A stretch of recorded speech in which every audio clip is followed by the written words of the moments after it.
Hello everyone, कैसे हैं आप। मैं आशा करती हूँ आप सभी बहुत अच्छे होंगे। आप सभी की एग्ज़ाम की तैयारियां बहुत अच्छी, बेहतरीन और शानदार चल रही होगी। आज के वीडियो में हम कर रहे हैं सेक्शन सी के सवाल, सेक्शन बी और सेक्शन ए के सवाल इससे पहले वाले वीडियो में हमने कर लिए हैं। तो चलिए शुरू करते हैं आज का वीडियो ध्यान से देखिएगा, पूरा देखिएगा।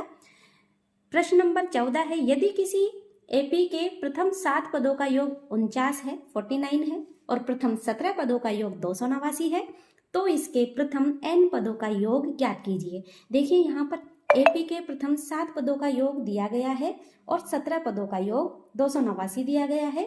देखिए ध्यान से देखिए किसी एपी के प्रथम 7 पदों का अर्थात S7 हमें दिया गया है 49 और प्रथम 17 पदों का योग अर्थात S17 बराबर 289 दिया गया है।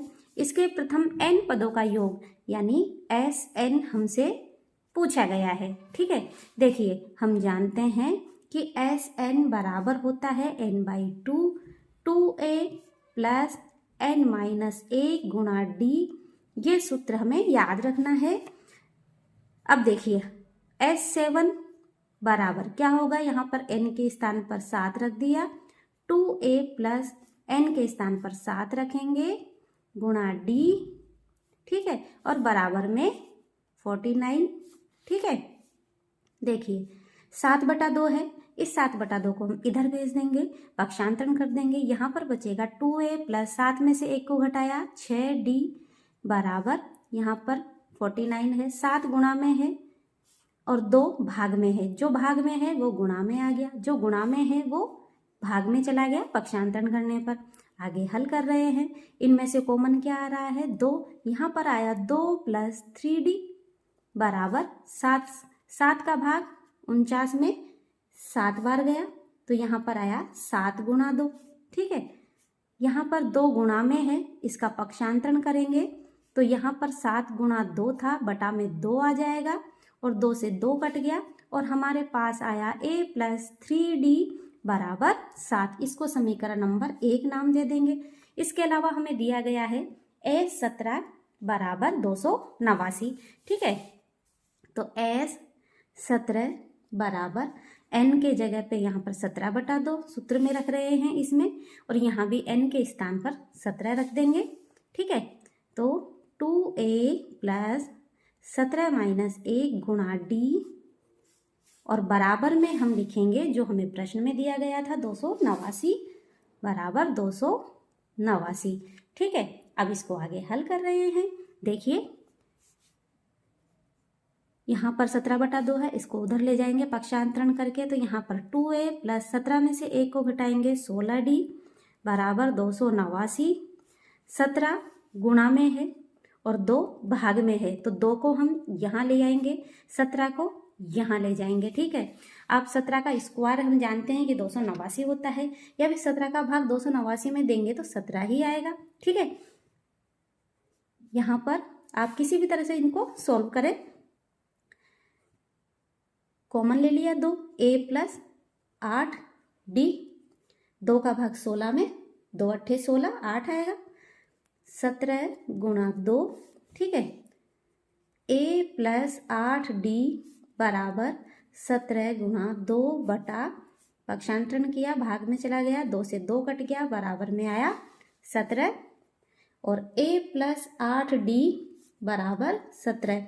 इसको समीकरण नंबर 2 नाम दे दिया। समीकरण 1 और समीकरण 2 से हम विलोपन विधि लगा देंगे। ठीक है, समीकरण 1 व 2 से 1 लिखी, a प्लस 3d बराबर 7 और दूसरी समीकरण है a प्लस 8d बराबर 17।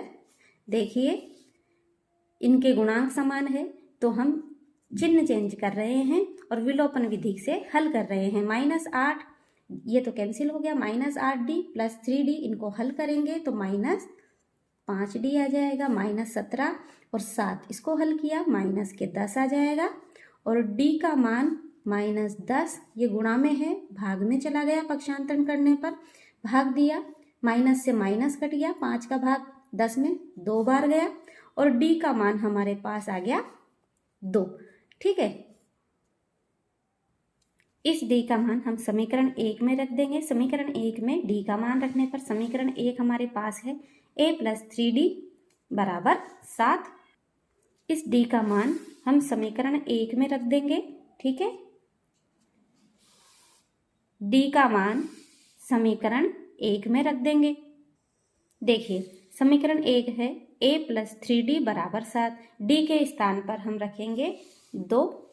ठीक है, तो यहाँ a + 3 गुणा डी के स्थान पर 2 रखेंगे, बराबर में 7 है। हल कर रहे हैं a बराबर, देखिए 3 दूनी 6 हो गया, पक्षांतरण कर रहे हैं तो 7 - 6, तो a का मान हमारे पास आया 1। ठीक है, प्रथम पद हमारे पास आ गया। सारवंतर 2 है और प्रथम पद 1 है। हमसे प्रश्न में पूछा गया है प्रथम n पदों का योग ज्ञात कीजिए।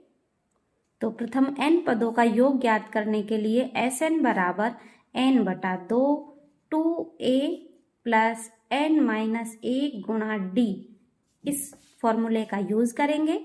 यहाँ पर देखिए Sn ज्ञात कर रहे हैं, n/2, a के स्थान पर 1 रख देंगे तो 2 गुणा 1 + n-1, n-1 ही रहेगा। d के स्थान पर 2 रख देंगे। हल कर रहे हैं n/2, 2 एकम 2 प्लस इसको गुणा करेंगे तो यहाँ पर 2n-2। ठीक है, आगे हल कर रहे हैं n/2। देखिए ये माइनस का है, ये प्लस का है, 0 हो जाएगा। इन दोनों को सोल्व करेंगे तो यहाँ पर बचा 2n, तो 2 से 2 कट गया, तो यहाँ पर आया n²। Sn बराबर आ गया n², और यही हमारा आंसर है। ठीक है, देखिए सेक्शन सी में आपके 4 प्रश्न है, 3-3 नंबर के, और सभी अथवा में हैं। आपको परीक्षा में एक प्रश्न जो आपको अच्छे से आता है वो करके आना है। प्रश्न नंबर 14, इसमें से आपको जो अच्छा लगे वो करके आना है परीक्षा में। अभी मैं आपको जो ये मॉडल पेपर है इसके सभी सवाल हल करवा रही हूँ। अब इसका देखिए अथवा वाला सवाल भी मैं करके बता रही हूँ, लेकिन परीक्षा में आपको अथवा में से एक सवाल करके आना है। देखिए, वह एपी ज्ञात कीजिए जिसका तीसरा पद 16 है और 7वां पद 5वें पद से 12 अधिक है। देखिए प्रश्न के अनुसार एपी जिसका तीसरा पद अर्थात A3 बराबर 16 है। ठीक है, और 7वां पद 5वें पद से A7 बराबर है 5वें पद से 12 अधिक, अर्थात A5 + 12 लिखेंगे। ठीक है, और हमें ज्ञात करनी है AP। ठीक है, देखिए इसको हम लिख सकते हैं पक्षांतरण करके, इसको इधर लेकर आ रहे हैं तो ये माइनस का A5 हो गया बराबर 12। अब देखिए इसको क्या लिख सकते हैं, a + 6d माइनस इसको लिखेंगे a + 4d बराबर 12। अब देखिए a + 6d minus a minus plus गुणा हो जाएंगे, -4d आ जाएगा बराबर 12। ठीक है, यहाँ पर ये प्लस का a है, ये माइनस का a है, ये 0 हो जाएगा। ठीक है, काट देंगे। अब देखिए 6d - 4d, तो यहाँ पर आएगा 2d बराबर 12 और d बराबर 12/2। 2 का भाग 12 में 6 बार गया, तो d का मान हमारे पास आया 6। ठीक है, सारवंतर आ गया 6। अब देखिए हमको दिया गया है A3 बराबर 16 है, तो A3 को हम लिख सकते हैं a + 2d बराबर 16। तो यहाँ पर देखिए a + 2d के स्थान पर हमने ज्ञात किया है d, तो 6 रख देंगे, गुणा 6 बराबर 16। हल कर रहे हैं a + 6 दूनी 12 बराबर 16। a ज्ञात हो जाएगा, प्लस का है 12, पक्षांतरण करेंगे तो माइनस का 12 हो जाएगा, और a बराबर 16 में से 12 को घटाएंगे 4 आ जाएगा। ये हमारा प्रथम पद आ गया। ठीक है, तो AP हमसे पूछी थी, तो AP हम लिख सकते हैं क्योंकि हमारे पास प्रथम पद है, सारवंतर D है। ठीक है, तो पहला पद A, दूसरा पद a + d, तीसरा पद a + 2d, ठीक है। तो देखिए 4 और 4 में 6 जोड़ेंगे 10, 10 में फिर सार्वंतर को जोड़ देंगे तो 16, 16 में फिर सार्वंतर जोड़ेंगे। इस तरह से हमारी एपी आ जाएगी। आप इनमें भी मान रखेंगे तो यही मान आएगा। ठीक है। अगला सवाल है क्वेश्चन नंबर 15। देखिए परीक्षा में आपको 2 प्रश्न मिलेंगे सेक्शन सी में, जिनमें से आपको एक प्रश्न करना रहेगा अथवा लगा रहेगा। तो आपको जो बहुत अच्छे से आता है उस सवाल को आप करके आए। देखिए दर्शाइए कि ये बिंदु दिए गए हैं, एक वर्ग के शीर्ष है, ये हमसे पूछा गया है। ठीक है, हमने एक चित्र बना लिया। ठीक है, और इसके जो बिंदु दिए गए थे हमें, ये ए बिंदु, ठीक है, ये बी, ये सी और ये डी।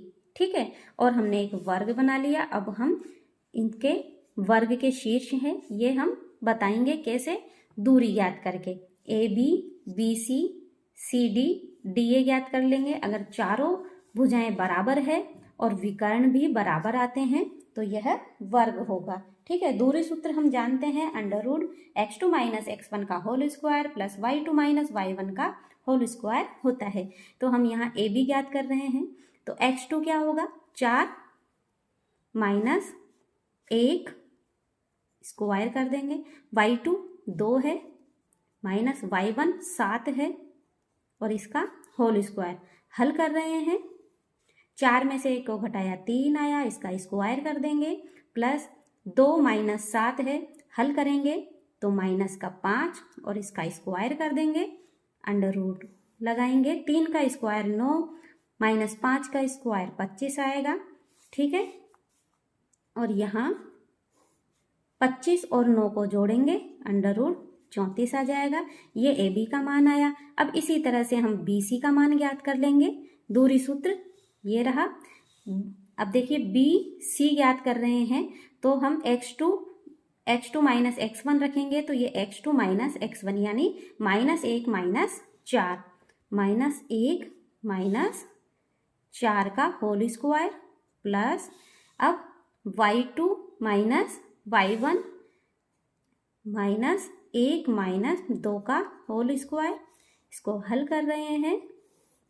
देखिए -4 - 1 माइनस का 5 हो जाएगा, प्लस -1 - 2 माइनस का 3 हो जाएगा, इसका स्क्वायर लगा देंगे, -5 का स्क्वायर 25, -3 का स्क्वायर 9 और ये आ गया, इनको जोड़ेंगे तो √34। ठीक है, अब करेंगे सी डी। तो ये x1 y1 है, ये x2 y2 है। तो सूत्र के अनुसार x2 - x1 यानी -4 में से -1 घटाएंगे, सी डी बराबर दूरी सूत्र से x2 -4 है प्लस, देखिए ये -4 है x2 और ये x1 है -1, तो माइनस माइनस प्लस हो जाएगा, तो यहाँ आएगा +1 का whole square plus y2 - y1, तो यहाँ पर भी माइनस है तो माइनस माइनस प्लस हो जाएगा, तो 4 माइनस प्लस 1 स्क्वायर, -4 + 1 हल करेंगे तो हमारे पास आ जाएगा -3, स्क्वायर लगाएंगे, 4 और 1 5 हो गया, स्क्वायर लगाएंगे और इसको हल करेंगे तो ये -3 का स्क्वायर 9 प्लस 5 का स्क्वायर 25, माइनस का स्क्वायर प्लस हो जाता है इसलिए हम प्लस लिखते हैं। ठीक है, इन दोनों को जोड़ेंगे तो हम यहाँ पर 34, सी डी का मान आ गया। सी डी के बाद में सी डी हमने ज्ञात कर ली, अब हम ए डी ज्ञात करेंगे, ये वाली भुजा बची है बस। ठीक है, तो देखिए ए डी ज्ञात करेंगे, देखिए इस क्रम का ध्यान रखें आप, दूरी सूत्र में x2 - x1 का whole square plus y2 - y1 का होल स्क्वायर, तो यहाँ पर x2 ये x2 होगा, ये y2 होगा। ठीक है, सी डी ज्ञात कर लिया है हमने। अब सी डी ज्ञात करने के बाद में हम जो लास्ट भुजा बची है इसकी एडी ज्ञात करेंगे। आप दोहरे सूत्र में क्रम का विशेष ध्यान रखें। देखिए x2 माइनस x1 का whole square plus y2 minus y1 का होल स्क्वायर। तो यहाँ पर देखिए ये x2 y2 हो जाएगा और ये x1 y1 होगा। तो देखिए x2 अर्थात -4 में से -1 करेंगे, ठीक है, -4 -1 का होल स्क्वायर। इसके बाद में y2 माइनस y1 के लिए 4 -7 करेंगे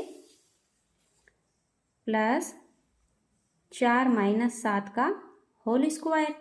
देखिए इन दोनों को हल करेंगे, -4 -1 तो -5 आ जाएगा, स्क्वायर करेंगे, -7 है प्लस का 4 है, सॉल्व किया माइनस का 3 आया, स्क्वायर लगा देंगे और यहाँ पर -5 का स्क्वायर 25 -3 का स्क्वायर 9, दोनों को जोड़ देंगे, √34 आया, ठीक है।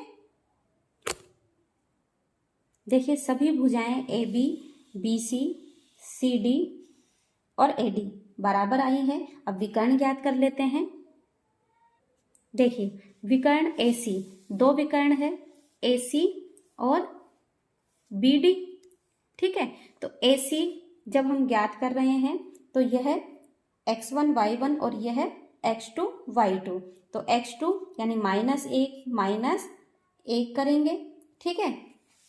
तो देखिए AC बराबर √-1 -1 का होल स्क्वायर प्लस y2 यहाँ पर -1 है, इसमें से 7 को घटाएंगे, y2 माइनस y1 करेंगे तो -1 -7, तो हमारे पास आ जाएगा -1 -7 का होल स्क्वायर, ठीक है।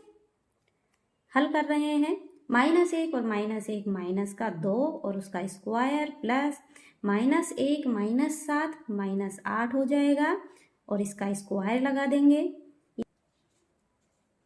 -2 का स्क्वायर होगा 4, -8 का स्क्वायर होगा 64, ठीक है। अब इन दोनों को जोड़ेंगे तो √64 प्लस 4 जो हो जाएगा 68, ठीक है।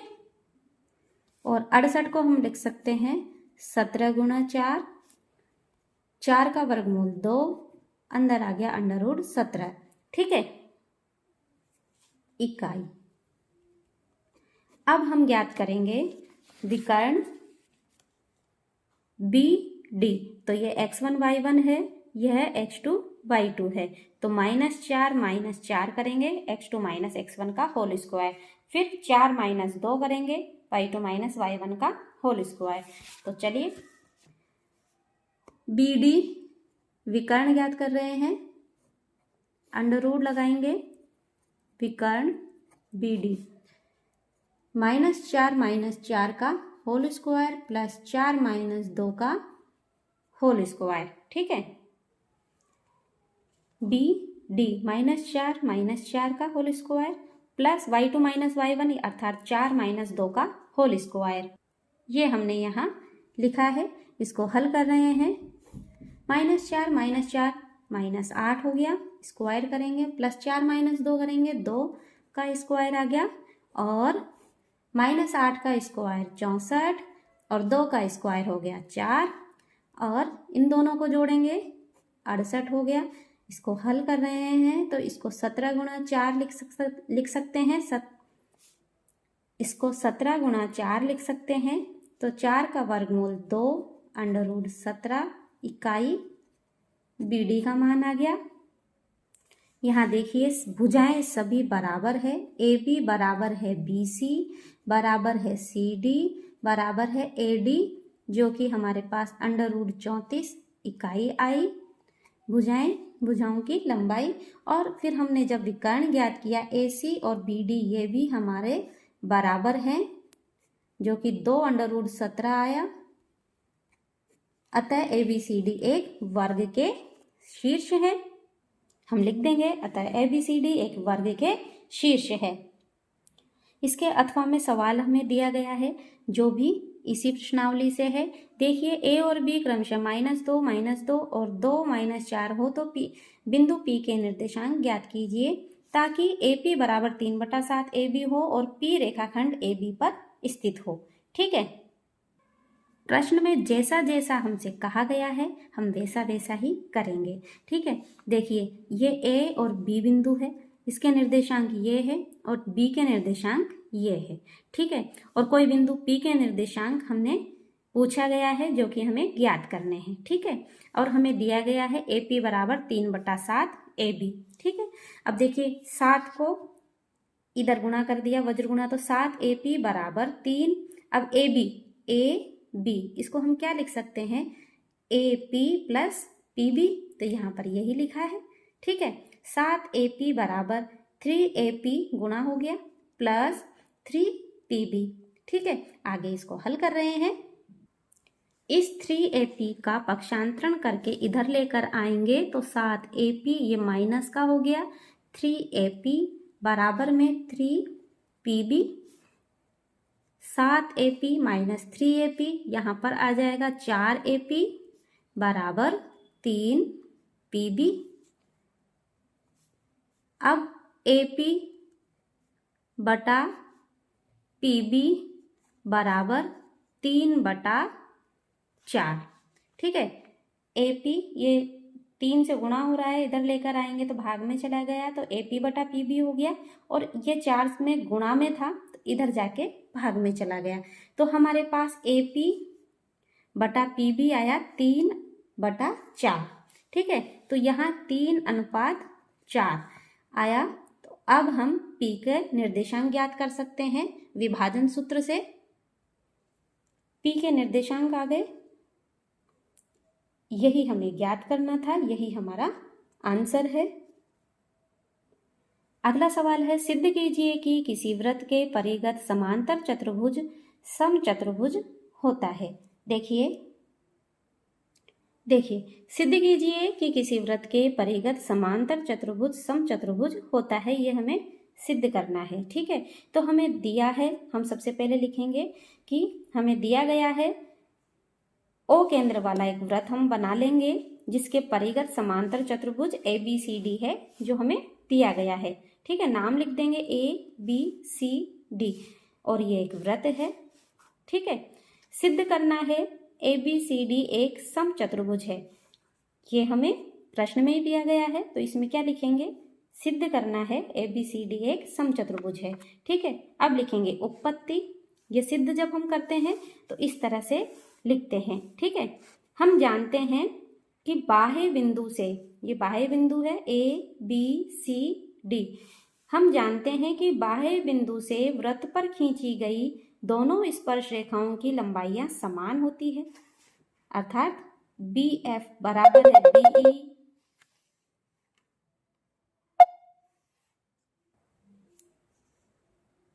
उत्पत्ति। अब लिखेंगे हम जानते हैं कि बाह्य बिंदु से वृत्त पर खींची गई दोनों स्पर्श रेखाओं की लंबाइयां समान होती है, अर्थात AE बराबर है AH। ठीक है, इसी तरह से BE बराबर है BF। ठीक है, और CG बराबर है CF के, और DG बराबर है DH के। इस तरह से हमने लिख लिया, समीकरण 4 हो गई हमारे पास, 1 2 3 और 4। अब समीकरण 1 2 3 4 को जोड़ने पर इधर जो लिखा हुआ है सबको हमने जोड़ दिया, यहाँ जो लिखा हुआ है इनको भी हमने जोड़ दिया। ठीक है, अब देखिए AE प्लस BE यह AB भुजा बना रही है, तो यहाँ लिखेंगे हम AB। इसी तरह से CG प्लस DG CD भुजा बन रही है, तो यहाँ लिखेंगे CD। इसी तरह से बराबर करके AH प्लस DH अर्थात AD हो गया, तो AD लिखा है। ठीक है, इसी तरह से BF प्लस CF BC, तो BC लिखा है, और इसको समीकरण नंबर 5 नाम दे देंगे। ठीक है, अब ABCD एक समांतर चतुर्भुज है, ये हमें दिया गया है, और जब समांतर चतुर्भुज है तो सम्मुख भुजाएं बराबर होगी, अर्थात AB बराबर होगा CD के, और BC बराबर होगी AD के। तो हमने यहाँ यही लिखा है कि ABCD एक समांतर चतुर्भुज है, हमें दिया गया है। तो AB बराबर है CD के और BC बराबर है AD के, सम्मुख भुजाएं बराबर है। ठीक है, समीकरण नंबर 6 नाम दे देंगे। समीकरण 5 और 6 से देखिए, समीकरण 5 और ये है हमारी 6। देखिए समीकरण 5 में यहाँ CD है तो CD के स्थान पर AB लिख सकते हैं, तो AB प्लस AB हो जाएगा। इसी तरह से देखिए यहाँ पर AD है, AD BC के बराबर है, तो यहाँ पर BC लिख सकते हैं, तो BC प्लस BC हो गया। तो ये तो 2AB बराबर है 2BC के। तो यहाँ देखिए AB बराबर BC, 2 से 2 कट गया। अब देखिए AB बराबर है BC के और BC बराबर है AD के और AD के। ठीक है, और यहाँ पर AB बराबर है CD के। तो चारों भुजाएं बराबर हो गई। तो अतः ABCD एक समचतुर्भुज है, यही हमें सिद्ध करना था। इति सिद्धम। प्रश्न नंबर 16 के अथवा में सिद्ध करने वाला एक सवाल दिया गया है। देखिए, सिद्ध कीजिए कि वृत्त के परिगत बने चतुर्भुज की आमने सामने की भुजाएं केंद्र पर संपूरक कोण अंतरित करती है। देखिए, इसको सिद्ध करने के लिए सबसे पहले हमने एक वृत्त बनाया और इसके परिगत एक चतुर्भुज बना लिया। ठीक है, तो हम यहाँ सबसे पहले लिखेंगे, दिया है वृत्त के परिगत एक चतुर्भुज है। O केंद्र वाला वृत्त PQRS वृत्त के परिगत चतुर्भुज है। PQRS वृत्त के परिगत एक चतुर्भुज है। PQ QR RS SP चतुर्भुज की भुजाएं हैं जो LMNT बिंदुओं पर स्पर्श करती है। ठीक है, और हमें सिद्ध करना है कि कोण POQ प्लस कोण SOR बराबर 180 डिग्री संपूरक कोण हमें सिद्ध करना है।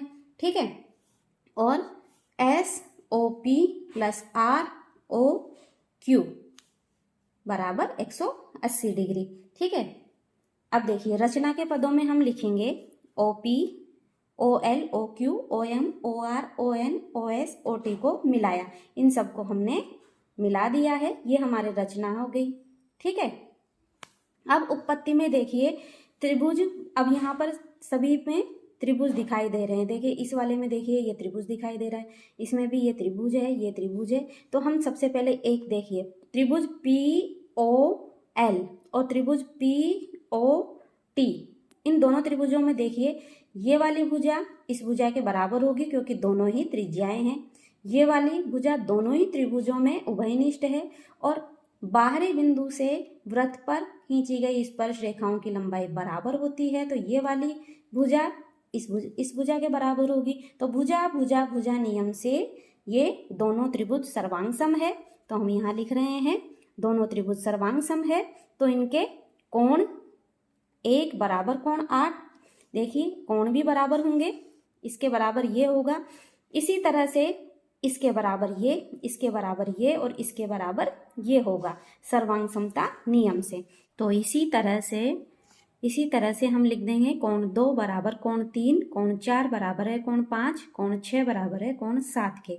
ठीक है, और एक बिंदु पर सभी कोणों का योग 360 डिग्री के बराबर होता है, अर्थात एक बिंदु के चारों ओर बनने वाला कोणों का योग 360 डिग्री होता है। एक बिंदु के चारों ओर सभी कोणों का योग 360 डिग्री।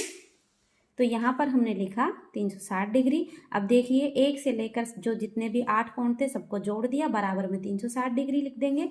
अब देखिए यहाँ पर आमने सामने के कोण 1 2 5 6 है और यहाँ 3 4 7 8 है। तो 1 2 5 6 है और इन दोनों का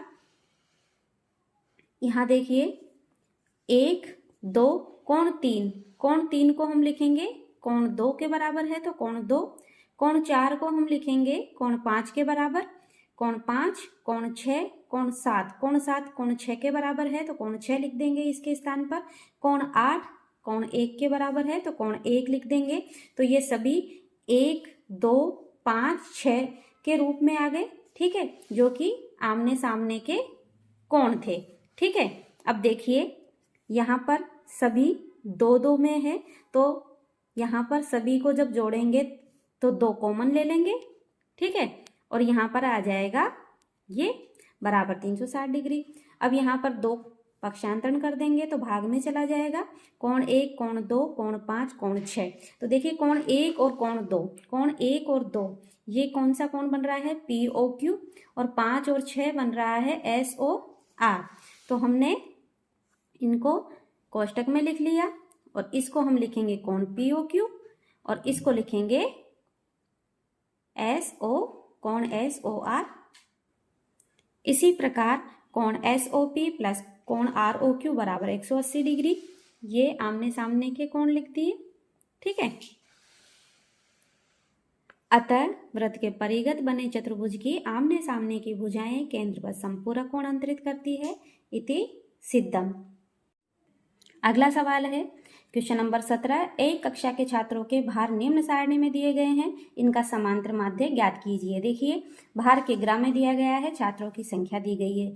ये अथवा में 2 सवाल है। ठीक है, मैं दोनों ही सवाल आपको करके बता रही हूँ। परीक्षा में आपको जो भी सवाल आते हैं उनमें से जो आपको अच्छे से आता है वो सवाल आप करके आएंगे। देखिए प्रश्न में जो हमें सारणी दी गई है, सबसे पहले इसको हम इस तरह से लिख लेंगे। ठीक है,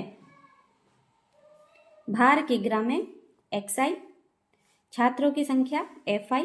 ठीक है, इस तरह से लिखने के बाद हम यहाँ पर FI XI करेंगे, अर्थात 20 गुणा 1 करेंगे, 20 एकम 20, 21 को 2 से गुणा करेंगे 42 हो जाएगा, 22 को 6 से गुणा करेंगे 132 आ जाएगा, 23 को 7 से गुणा करेंगे तो 161 आ जाएगा, 24 को 4 से गुणा करेंगे तो 96 आ जाएगा, 25 को 2 से गुणा किया 25 दूनी 50, 26 को 3 से गुणा किया तो 78, और 27 को 2 से गुणा कर रहे हैं तो 54, और 28 को 3 से गुणा कर रहे हैं तो 84।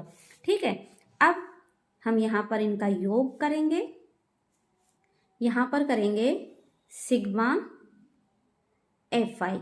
ठीक है, इन सबको जोड़ेंगे तो इन सबको जोड़ने पर हमारे पास आया 30। ठीक है, और इन सबको भी जोड़कर लिखेंगे तो इसको लिखेंगे सिग्मा FI XI, जो आया इनको जोड़ोगे तो आ जाएगा 717। ठीक है, अब हमें समांतर माध्य ज्ञात करना है। X बार समांतर माध्य, इसका फॉर्मूला होता है सिग्मा FI XI बटा सिग्मा FI। तो यहाँ पर 717 बटा 30। ठीक है, 30 का भाग 717 में देंगे तो 23.9 आएगा और यही हमारा आंसर है। देखिए इसका अथवा में जो सवाल दिया गया है यह है, यदि निम्न बंटन का माध्य 7.5 हो तो P का मान ज्ञात कीजिए। X का मान दिया गया है, F का मान दिया गया है, तो इस सारणी को हम इस तरह से बनाएंगे। देखिए X का मान लिख लिया, F का मान लिख लिया। अब हम गुणा करेंगे। FX 3 छंग 18, 8 को 5 से गुणा करेंगे तो 40 आ जाएगा, 15 को 7 से गुणा करेंगे तो 105 आ जाएगा, 9 को P से गुणा कर रहे हैं तो 9P, 11 को 8 से गुणा किया 88, और 13 को 4 से गुणा कर रहे हैं 52 आ जाएगा। ठीक है, यहाँ पर इसका योग लिखेंगे सिग्मा F बराबर, इन सबको जोड़ देंगे यहाँ पर तो हमारे पास आ जाएगा, यहाँ पर P है तो P को तो सबसे पहले ऐसे ही लिख देंगे और इसके अलावा जितने भी अंक है इनको सबको जोड़कर लिखेंगे तो ये आया P + 41। ठीक है, और यहाँ पर 9P है तो 9P को तो हम ऐसे के ऐसे ही लिख देंगे, FX सिग्मा FX बराबर 9P प्लस, और जितने भी अंक है इनको सबको जोड़ेंगे तो ये आ जाएगा 303। ठीक है, अब हम सूत्र लगा देंगे समांतर माध्य ज्ञात करने का, सिग्मा FI XI बटा सिग्मा FI। तो यहाँ पर सिग्मा FI XI क्या है, सिग्मा FX, तो यहाँ पर आएगा 9P प्लस 303 बटा सिग्मा F, यहाँ पर सिग्मा FI का मान सिग्मा F बराबर P + 41। ठीक है, अब देखिए इसका मान हमें दिया गया है प्रश्न में, बंटन का माध्य 7.5 हो तो P का मान ज्ञात कीजिए। तो इसका मान है हमारे पास 7.5 बराबर 9p प्लस 303 बटा p प्लस 41। इसको इससे गुणा कर देंगे, इसके बटा में 1 लिख लेते हैं, वज्र गुणा कर रहे हैं। तो देखिए हमारे पास आया, इसको इससे गुणा कर रहे हैं तो 7.5p प्लस 7.5 गुणा 41 बराबर, ये ऐसे कैसे आ जाएगा, 9p प्लस 303। ठीक है, आगे इसको आगे हल कर रहे हैं। देखिए यहाँ पर 7.5 है, इसको हम इधर भेज देंगे, पक्षांतरण कर देंगे। ठीक है, और इनको गुणा करके लिखेंगे। तो देखिए इसको उधर भेज रहे हैं तो 9p माइनस 7.5p, हमें p का मान ज्ञात करना है। और देखिए 7.5 गुणा 41 करेंगे तो ये आ जाएगा 307.5, और इसको हम इधर लेकर आ रहे हैं और इसको हम इधर लेके गए हैं। ठीक है, तो इसलिए ये तो माइनस का हो गया है यहाँ पर। ठीक है, और ये इसको गुणा करके हमने लिख दिया है, और इसको हम इधर लेके आएंगे तो माइनस 303। ठीक है, अब देखिए इसमें से इसको घटाएंगे तो हमारे पास आ जाएगा 1.5p बराबर, इसको हल करेंगे तो हमारे पास आ जाएगा 4.5। ठीक है, p बराबर 4.5 बटा 1.5, पॉइंट से पॉइंट हमने हटा दिया है। अब 15 का भाग 45 में दे रहे हैं, 3 बार जाएगा और यही हमारा आंसर है। तो p का मान हमारे पास आया 3। ठीक है, अगले वीडियो में करेंगे सेक्शन डी के सवाल। आज का वीडियो कैसा लगा कमेंट में ज़रूर बताएं, वीडियो को लाइक करना ना भूलें, और जो चैनल पर नए हैं चैनल को सब्सक्राइब ज़रूर कर लें, जिससे आने वाले सभी महत्वपूर्ण वीडियोस आप आसानी से देख पाएँ।